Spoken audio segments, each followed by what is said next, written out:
The following is a presentation on the UFSN network. Welcome to the UFAFL Nation. Yes, greetings and salutations. Welcome to episode 5 of UFAFL Nation. I am your host, Michael Skriz. You can follow me on Twitter at MichaelSKRZ. We got a great show lined up for you today. First off, we're going to have our guest, Dustin Nielson, GM of the Beast. We're going to talk to him about what happened this past week in fantasy and some general NFL chats as well. We're going to break down in the stock up, stock down why one of the teams that lost his starting QB, we're not looking too hot going forward. One of the matchups in the UFAFL went down to the wire. It was figured out by less than a point, so we're gonna talk about that as well. If you look to the graphic on your right, you can see where you can follow all of us. And if you have any questions, by all means, you guys can message us here, info@UFFsports.com. Week 2, more surprises in the NFL. So some heartbreaking wins and losses for sure. Some surprises. The Las Vegas Raiders, one of the big surprises of the NFL to start the season. We'll talk about that. But to start the show, we thought we'd start off with our guest this week.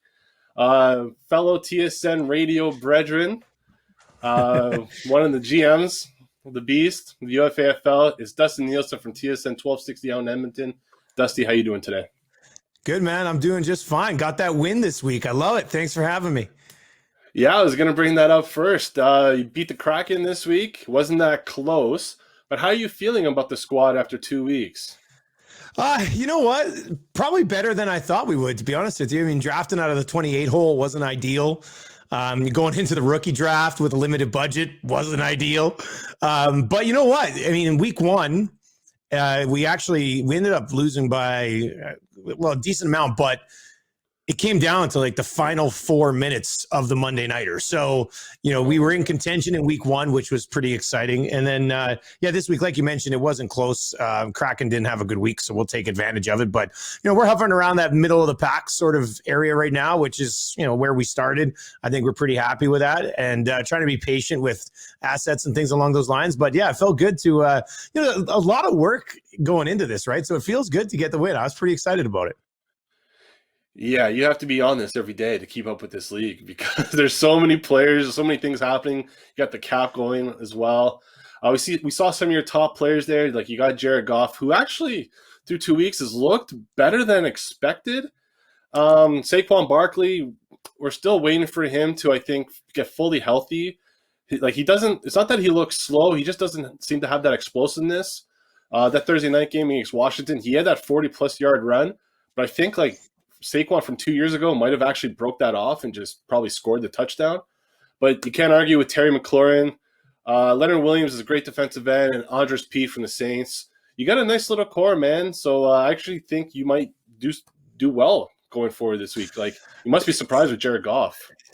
Yeah, Goff, it was interesting. So the way we approached it, I mean, everybody's taking their quarterbacks, obviously, early on in this thing. And I'm sitting there at 28, and I was talking with my assistant GM, Ryan, and I said, look, we don't want to just sit around and, take the 19th best quarterback when the 27th best quarterback might have the same value and can probably outplay that guy. So we decided to wait on quarterback, and then we're like, okay, well, what should we do? And we know Saquon was a little risky coming off the injury. And yeah, your assessment last week on that big run, I mean, he might have, old Saquon might have blown that away, but I've seen him make some cuts so far here in the season where I think it's just a matter of them ramping him up a little bit. First 2 matchups of the year weren't ideal for him either. So I think he's going to get better matchups. I think they're going to give him more of a workload a little bit later on. I think the biggest thing with Saquon, not so much coming back from the injury, but having an offensive line that's not ideal. So that was a little bit of a concern, but we liked Saquon at 28. And then, man, I'll tell you, I was ecstatic. We were considering quarterback in the second round, but when Terry McLaurin was still sitting there, I mean, and I had two wide receivers. I had 2 wide receivers I really love in fantasy, at all levels this year. One was CeeDee Lamb, and the other was Terry McLaurin. And CeeDee went before we could get our hands on him, but Terry McLaurin was still sitting there, and I was just like, we had to do it. So we took him there, and then I was working the draft with 2 other guys, and we're like, well, let's see what happens at quarterback. And when we got to the third, we basically what you're seeing from Goff is kind of maybe not the huge numbers, but the situations that he's put himself in. We figured he'd be in a position where he's trailing a lot this year and get a lot of garbage time points, which I guess we did see against San Francisco. And then he actually looked not bad for the first half against Green Bay. So, for the value on Goff, where we got him compared to all the other quarterbacks that went, we figured at that point, might as well go with him and hope things work out. So, so far, not great, but so far so good, I think. Yeah, McLaurin will be a staple of the franchise going forward. Like, he's got youth on his side. Saquon, if he gets healthy, you got him probably for the next at least 4 or 5 years in his prime. Goff's interesting. The Lions have definitely looked better. They were leading at the half yesterday, which is insane to me. Everyone's just carving up the Packers defense. But if you're going to get garbage time, like, that's king in fantasy, especially for like, he's not a top end quarterback, but if you're telling me he's going to throw the ball probably 40 times a week, you take that. Like, Hawkinson's a decent target. They got to find a receiver to step up, but could be worse. You do have to find a receiver, but you got Jamal Williams and DeAndre Swift out of the backfield, and every time he dumps it off to them, it's something there for Jared Goff. And last night we saw it. Near the end of that game, it was like, oh, DeAndre Swift, 15, 20 yards. Man, I wish we had DeAndre Swift, to be honest with you, but dumping it off to him, and Jared Goff. Goff is like to get us through, hopefully a year or two here until we can solidify like a better future at quarterback. But, we kind of thought maybe going into the auction, the rookie auction, that we might be able to address that there. And obviously this year, the financials, just weren't there with some of the prices that those guys are going for. So, we've made our bet with Goff for now. And, if he stays healthy, I have no problem starting Jared Goff every week. There's with Detroit and the situation that they're in, like this week, they get Baltimore. So they're going to be trailing by a bunch. Yeah. And Jared Goff's going to throw for 2 touchdowns and 300 yards trying to catch up, and they're still going to lose by 10 points. So that's going to be the script for Goff. So that's the script for the beast, I guess, right now. Yeah, just limit those turnovers, Goff. Basically, exactly. Yeah. So, Dusty, for the people that maybe don't know from the UFAFL who you are exactly, how did you get involved with fantasy? And then how did you get involved with the UFAFL? Was it basically just Andy Mack blowing up your phone the whole time? Or? Well, no, it was, probably started with hockey pools when I was like 12, right? So I've just been sucked in since I was a kid. And then, I really wasn't into the National Football League, like as a hardcore fan. I grew up on like a farm in British Columbia, Canada. So it was just like, wasn't a big NFL family. And then fantasy just sucked me in. So I got sucked in probably about 15 years ago. And, since then I've fallen in love with fantasy football. So we've really cranked it up a notch here over like the last 5 to 7 years. And then, so Jeremy, the owner of the Beast, reaches out to me on Twitter randomly. And, the radio show here in Edmonton, he listens to it and stuff. And he reaches out, he goes, hey man, he goes like, we've got this opportunity. We know you're a huge fantasy football guy, interested if you want to come in and get a piece of it. And, knowing Dino and Jamie and a bunch of the guys who've been involved in the hockey side of things and Fish and those guys, I was always kind of intrigued by it. Didn't have the financial means to maybe hop in on this football on my own, but I was intrigued by the hockey. But I've just become so much more of a fantasy football guy that I was, I kind of looked at it right away. And Millard had messaged me and said, yeah, you might want to get in on football. And I was just like, well, how much? And when Jeremy rolls in and says, look, we have the finances taken care of for enough to get us in here, and we'll see how we can build it. And they have experience from being part of the hockey league as well. So, met with them, chatted for like 2.5, 3 hours just at a pub here in town. And he sold me on it, and I think it's a cool opportunity. I wanted to be involved, and now I'm involved without, the financial risk for now.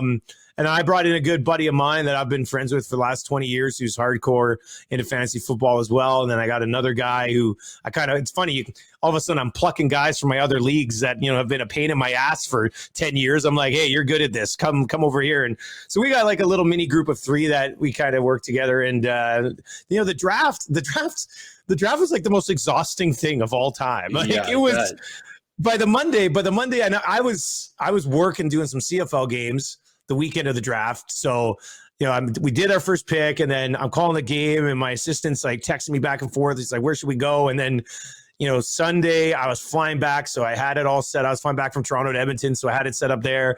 And then by the time, you get around to Monday, you're like, oh my God, like we are still drafting players. I'd never been exhausted in a fantasy draft, and I did like 40 this year. And that one just killed us. Well, all 3 of us were texting each other. We're like, guys, like we can't handle it anymore. Like we got to wrap this thing up. It was crazy, but in the end, you only do that once, right? And it was a pretty cool experience. I'm not going to lie. So when you tell your friends that you are the GM of basically a like professional fantasy football league, how do you Yeah. explain to them what your day-to-day duties are for this league? Yeah, it's kind of it's a little strange because most guys don't understand exactly what's going on. They're like, "Oh, it's your lineup. No. You say your lineup on Thursday." I'm like, "Well, no, we got this Telegram chat, and there's people in there all the time, and there's people hitting. And we haven't pulled the trigger on a deal yet. I've had some trade talks, but I'm kind of waiting to see how this sort of market sort of flushes itself out. But so yeah, I've gone back and forth with probably half the league already, and then my assistant GM, he's great. So he's all over a lot of the lineup changes and things like that. So it would be impossible for me to do this by myself, but impossible. There's no way. So with the other two guys that I brought in, it's been great. But it's funny because so Jeremy reaches out to me on Twitter, and then the next morning on my radio show, I'm talking to him like, so here's a cool opportunity that's popped up. Like this guy wants to get a deal with me where I'll get a chunk of the winnings and some money, and I'll be basically the general manager of a pro fantasy football franchise. I was like, what should I do? And the text inbox on our radio station like blows up, and there's all these texts coming in. The one guy hit it right on the head. He goes, Dusty, this is the dream. You have to do this. I was just like, you're right. And then I had a chat with my wife because I am in a lot of other leagues as well. So I'm talking to her about it. And I said, so what do you think? I said, it's a big commitment, but I said, I think I'd like to give her a go. And she goes, this is what you've worked your whole life towards for fantasy sports. She goes, you have to do this. So I was just like, yeah, you're right. We have to do it. So I mean, no regrets so far. I mean, we're 1-1 and we got a good little setup with me and my couple of buddies, and then our 3-man ownership group, and let's see where this thing goes, I guess. Hey man, when wifey tells you to give it a go, you don't say no to that, especially for. But that's different on day 3 of the draft, though. I rolled back in on day 3 of the draft. I literally landed. I got home at like 10 a.m. And I get home, my kids are there, my wife's there. They're like, oh, good to see you. They're good to see you. I'm like, I'm on the clock. We're on the clock. Like, relax. We got to get the lineup set. So I got home and then drafted for like 6 more hours. And I was getting the stink eye the whole time because I'd been gone for like 3 days. But, now it's good. Like, we're 1-1. Everything's fine. So we'll see what happens. It's a tough matchup this week. But, I'm looking forward to it. Well, hopefully Saquon gets healthy and you start getting some points from your RBs, because McLaurin should be good all year. And we talked about Jared Goff and Andres Pete. He's like we've done okay. The thing with Saquon is we also got Devontae Booker, so we did handcuff him. So they both got points for us last week. If Saquon were to get hurt again, they paid Booker, I think, like $5 million. So they paid him more so than a regular running back would get played. And we have AJ Dillon as well. And last night you saw AJ Dillon get some work. I mean, if Aaron Jones were to go down, it would sewer me in like 4 or 5 other leagues, but it would be huge for this league. So we don't mind. We don't mind. We even took Kyle Juszczyk as a running back, and he had like 5 points last week. So he gets the odd, vulture TD for the Niners. So we'll see if we can take advantage of that a couple of times. Well, Dusty, thank you so much, man, for taking the time to talk about the squad and all your fantasy dealings right now. I bet you're pretty busy. All this responsibility you have for the beast. Yeah, but, thanks again for joining, man. Oh, yes, it's the most fun time of the year, man. You got hockey drafts coming up soon. I'm sure you'll be preparing for that real soon as well. So I got one this weekend. And I got another one next Thursday. I try to limit the hockey drafts now, but mostly just football. But great job here, man. This is awesome stuff. So keep it up. Thanks for having me. Appreciate you, man. Maybe we'll get you on later on in the season. Well, thank you once again to Dustin Nielsen for joining us on the program. It's great to chat to one of the GMs in this league to get their perspective on how to build a roster and just like the day-to-day operations that go on with this league, because you have to be on the ball 24/7. So thank you once again, Dusty. That was a great chat. We can go to the UFAFL recap from here, and we had the closest battle of the young UFAFL season when the Blitz defeated the Defiance by 0.7 points. And what was the deciding factor? It was a half sack by Lions defensive end Trey Flowers. It's incredible. So the Blitz go to 2-0, while the Defiance fall to 1-1. What a game that was. I was watching the chats. Those two guys were losing their minds all night, respectively, obviously. So that was really fun. The Resistance go 2-0. After another impressive start from Derek Carr and the Las Vegas Raiders, they beat the Legion, who had Lamar Jackson. So that was a fun little was a fun little matchup to watch. Jackson had 42 points. Derek Carr had 38 points. I want to talk a little bit about the Raiders because they are just like the most fun football story right now. They beat the Pittsburgh Steelers on the road. No one's really saw that happening. I'm pretty sure they screwed over a lot of eliminator picks. Derek Carr, obviously the big story. 382 passing yards, 2 touchdowns. He's the QB5 through 2 weeks in UFAFL scoring. But Lamar Jackson, let's go back to the Legion. Another great start. That was a really fun game Sunday night against the Chiefs. What I want to talk about the Ravens, was the emergence of Hollywood Brown. He is the wide receiver 8 through 2 weeks in UFAFL, which after last year's disappointing start, like he was pretty good at the end of last season. I think he was the wide receiver 11 through the last 6 weeks. But it's just like Lamar's always needed that reliable target. Like Mark Andrews, the tight end, he's been good for him, but he's more of a red zone guy. But the guy between the 20s, they need somebody to step up. They drafted Rashad Bateman in the first round this year. He hasn't seen a game yet because he's been injured. But for Hollywood, he put up 113 and a touchdown. It was a great win for the Ravens, a bounce back after that disappointing loss to the Raiders on that Monday night. On the Chiefs side of things, nothing from Tyreek Hill or Clyde Edwards-Helaire. CEH, the running back, definitely worries me. Patrick Mahomes completed passes to 9 different receivers, and Clyde Edwards-Helaire was not one of them. They drafted him in the first round last year, passing on more natural runners like DeAndre Swift, because they thought he was just the best pass catcher. But if you're not going to give him any passes, then what was the point of drafting him in the first round? Clyde Edwards-Helaire has just 18 points through 2 weeks in league scoring, sandwiched between Zach Moss and Josh Jacobs, who've only played 1 game each. So I'm wondering what would happen to the Rage. If they got anything from CEH. They're 0-2 right now. And I'm just very anxious if you're a CEH owner in any of your leagues. The one other game I wanted to talk about, the Titans erased a 4-point deficit in the fourth quarter to beat the Seahawks 33-30 in overtime. Derrick Henry, a monster. Shocking, right? 237 total yards, 3 touchdowns, 52.9 points for the Ghost Riders, who bounce back and defeat the Timberwolves. From the receiving side, I don't want to be worried about A.J. Brown and DK Metcalf. But for Metcalf, Tyler Lockett is making a lot of huge plays. He's had a 63-yard touchdown and a 69-yard touchdown already this year. He's the number 2 receiver in the UFAFL. But unfortunately for the 18, despite having Locke and Alvin Kamara, they're 0-2. So they need to step up a little bit there. So that would be your UFAFL recap. One more big shout out to Paradise Blackhawks. They bounced back in a big way. They led the league in points after Sunday night because they had 94 points from their linebacking spot. We're going to keep preaching this in the UFAFL. You need depth in all positions because if you can get 100 points from your linebacking core, you're probably going to have a pretty good week. So you boys got to do your research and study like all positions because, yeah, Paradise Blackhawks is salivating now after that big performance from their defense.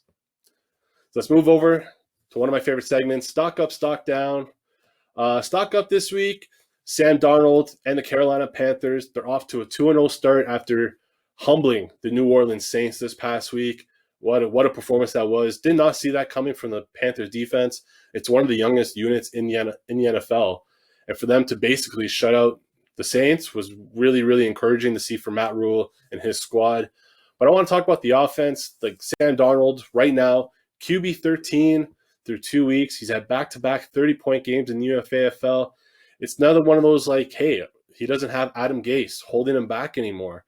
And you're starting to see what he can do. And his weapons right now are playing very well.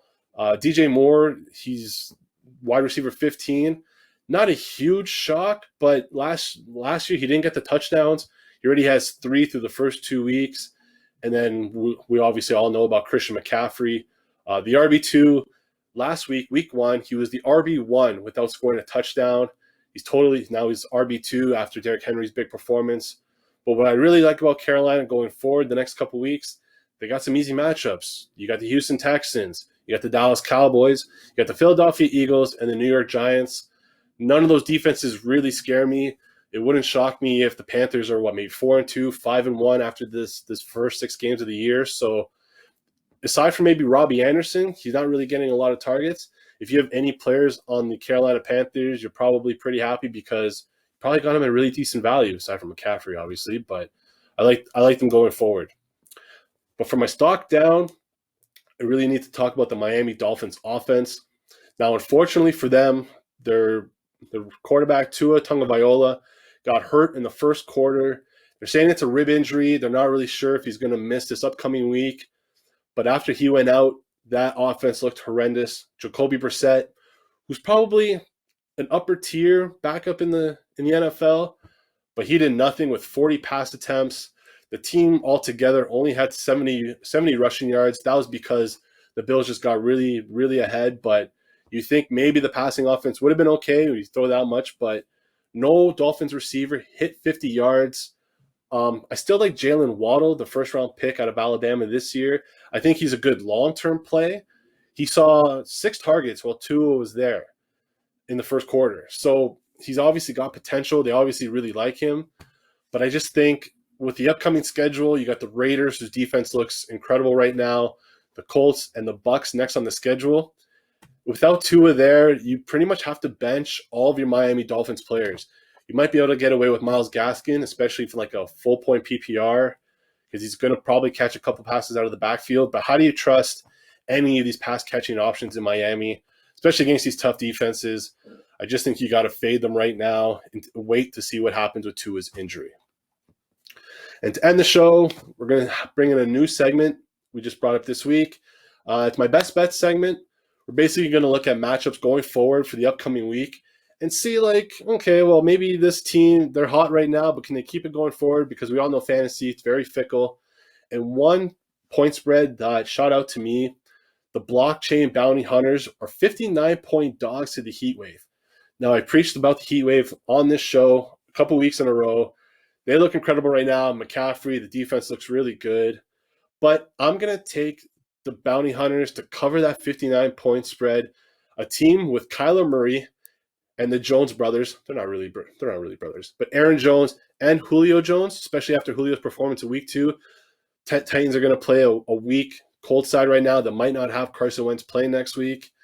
And then also, like, for the heat wave, I don't expect Vikings defensive end Danielle Hunter to rack up 3 more sacks and put up 44 points. So yeah, heat wave, they're favored. They should be favored. 60, close to 60 points is a lot, especially in fantasy. So my bet for the week is to take the blockchain bounty hunters to cover that spread. All right, well, that's going to be it for episode 5. I want to thank Dustin Nielsen once again for joining me on the episode. Thanks to the production team behind the scenes, Dean Millard, Darren Bates. Thank you, Annie Mack and Jamie Thomas, for running the show behind the scenes as well. Larry Fisher, shout out to you, helping me out a lot this week. A lot of good ideas. So once again, guys, thank you for watching. Going to be another fascinating week in the UFAFL. Can't wait to watch and catch you next week.